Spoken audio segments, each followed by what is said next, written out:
तो अब तक आपने एकाकी के एपिसोड्स तो देख ही लिए होंगे और इसे देखने के बाद ये तो समझ ही गए होंगे कि ये सिर्फ एक सिंपल हॉरर स्टोरी नहीं बल्कि एक लेयर्ड मिस्ट्री है जिसमें हॉरर, साइंस फिक्शनल और साइकोलॉजिकल टेंशन एक साथ हमें देखने को और महसूस करने को मिलता है। और आज के इस वीडियो में हम डीप डाइव करेंगे एकाकी में दिखाए अंबोरा विलेज के रियल लाइफ रेफरेंसेस और अंबोरा की कहानी, और साथ ही साथ जानेंगे एकाकी का अफ्रीका और एलियन इंसिडेंट से कनेक्शन को, और जानेंगे कि क्या यहाँ कोई टाइम लूप है या फिर कोई एलियन एंटिटी है जो टाइम मैनिपुलेट कर रही है और कार्तिक और उनके दोस्तों के दिमाग के साथ खेल रही है। और जानेंगे कि एकाकी में कौन कौन सी मूवीज या सीरीज के कॉन्सेप्ट से इंस्पिरेशन ली गई है और कौन कौन सी मूवीज या सीरीज का हिंट हमें देखने को भी मिलता है। अंबोरा विलेज को शो में इंटेंशनली आइसोलेटेड, अबंडेंट और एक खामोशी के साथ दिखाया गया है।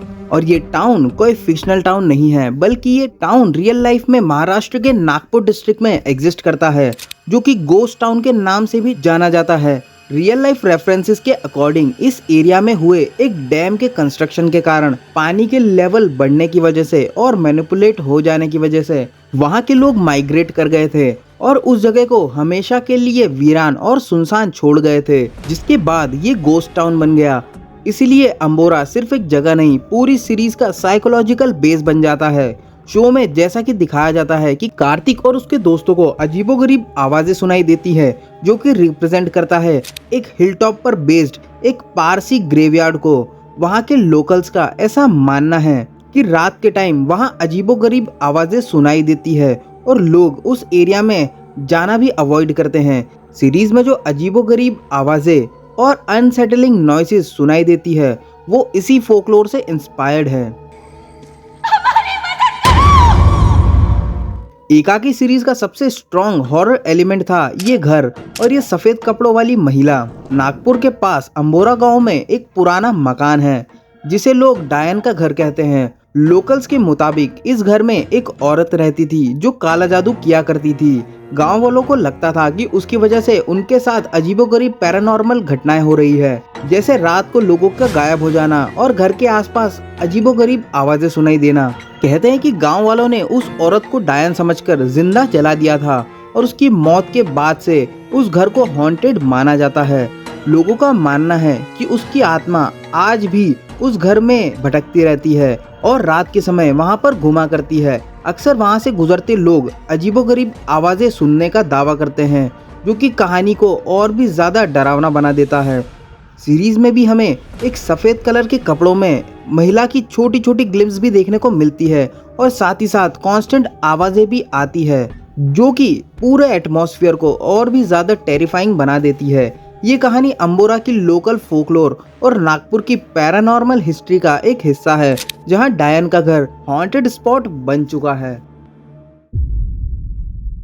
सो एकाकी में हमें एक ओल्ड साइंस फिक्शनल स्टाइल का पोस्टर भी देखने को मिलता है, जो कि 1960 की एक कल्ट साइंस फिक्शनल मूवी कलायरासी का है, जिस फिल्म में एलियंस अर्थ पर आते हैं और स्पेशली क्रिएटिव और आर्टिस्टिक लोगों को अपनी दुनिया ले जाते हैं, जिससे कि वो अपने लोगों को आर्ट्स और कल्चर की ट्रेनिंग दे सकें। इस सिंबॉलिकल पोस्टर का मतलब ये है कि कहानी में अब एक एलियन इंटरवेंशन का एंगल भी शुरू हो चुका है, जो कि शुरुआत में एक पैरानॉर्मल एंगल लग रहा था, जैसा कि एपिसोड 3 में दिखाया भी जाता है।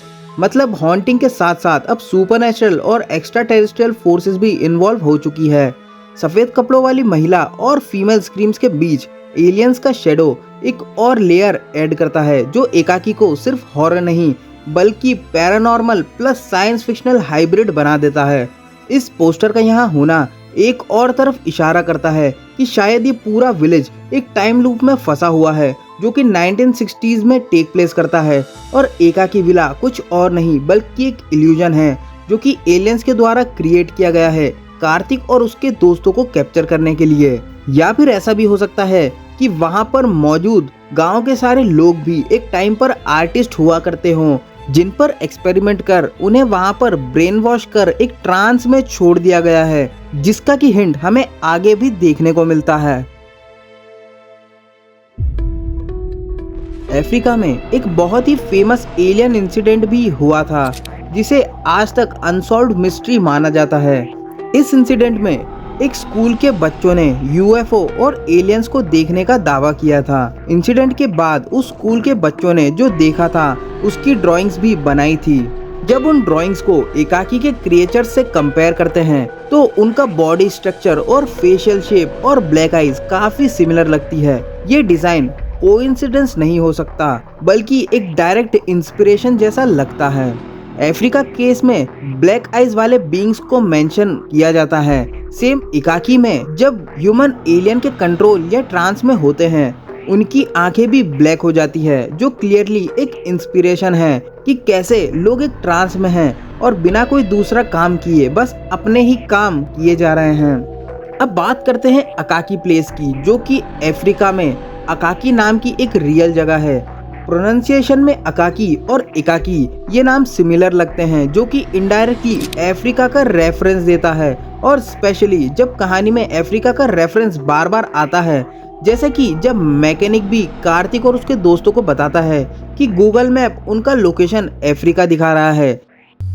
आपका ये विला अफ्रीका में बता रहा था। अफ्रीका? वही तो। ये डायलॉग सिर्फ कॉमेडी के लिए नहीं डाला गया, बल्कि ये एक हिडन हिंट है कि लोकेशन का स्पेस टाइम डिस्टर्ब हो चुका है या फिर यहाँ पर किसी एक्स्ट्रा टेरेस्ट्रियल बीइंग का इंटरफेरेंस चल रहा है।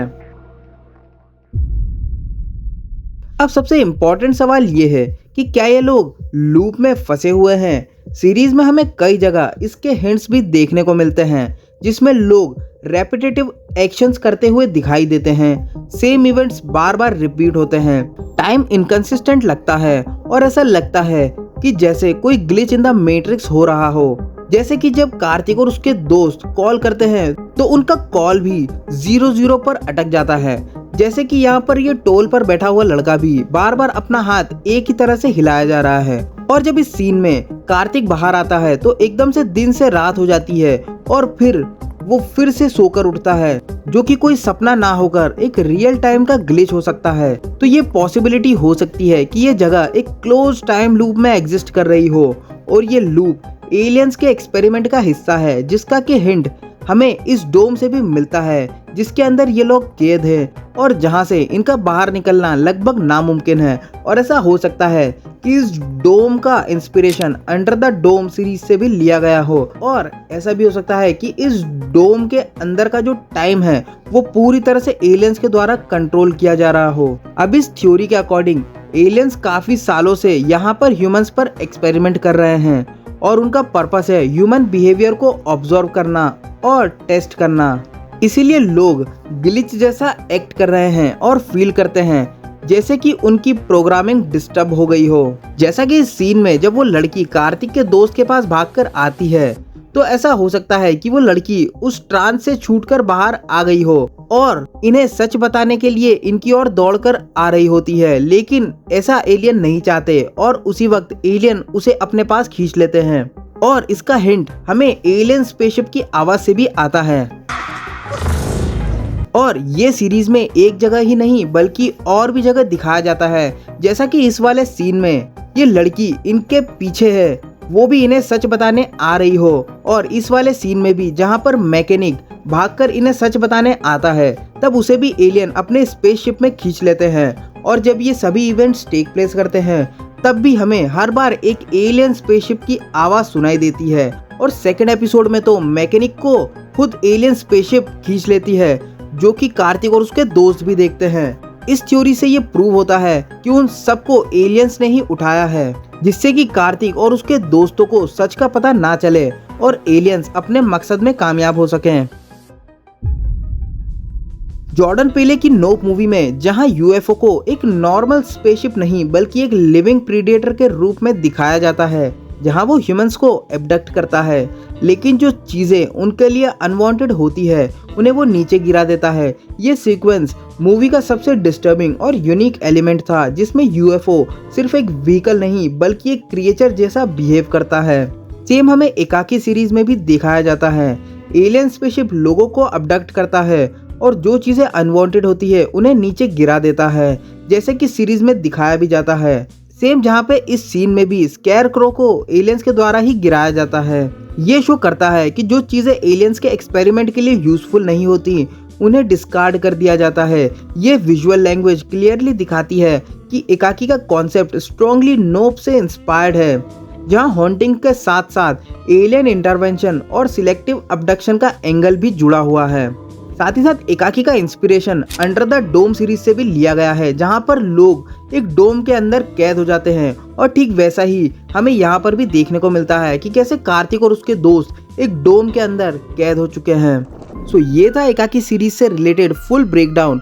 अगर आपको ये ब्रेकडाउन पसंद आया हो तो लाइक करें और वीडियो को हाइप जरूर करें, जिससे कि वीडियो ज़्यादा से ज़्यादा लोगों तक पहुंच सके, और कमेंट करें कि आपको इस बारे में क्या लगता है।